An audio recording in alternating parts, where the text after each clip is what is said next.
भोजपुरी में वो जिंदगी में दूसरा जन्म लेना पड़ेगा, किसी को पैदा होना पड़ेगा, तब वो खेसारी लाल यादव बनेंगे। खेसारी लाल यादव से बड़ा एक्टर कोई नहीं हो सकता। जो सिनेमा 2 साल से जिसकी रिलीज ही नहीं हुई उसको हम बेस्ट अवार्ड क्यों किस साल का दे रहे हैं?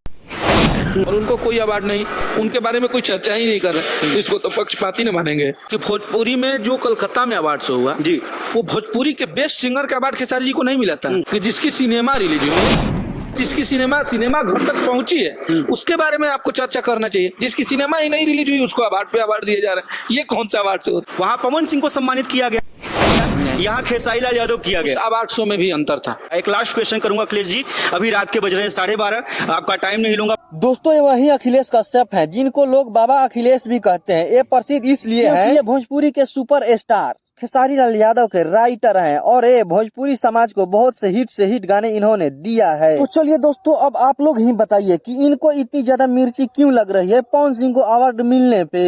चलिए दोस्तों, अब आप लोग ही बताइए, क्या ये उस समय कुछ एक तुम भी बोले थे जिस समय कोलकाता में सिर्फ खेसारी लाल यादव को IBFA अवार्ड से सम्मानित किया गया और जहाँ पे पवन सिंह को बुलाया भी नहीं गया, वहाँ तो इन्होंने एक शब्द भी नहीं बोला कि ये पवन सिंह के साथ गलत हुआ है।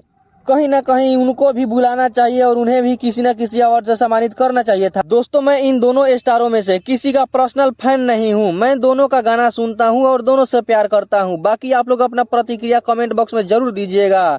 फिर मिलते हैं किसी अगले नए अपडेट के साथ।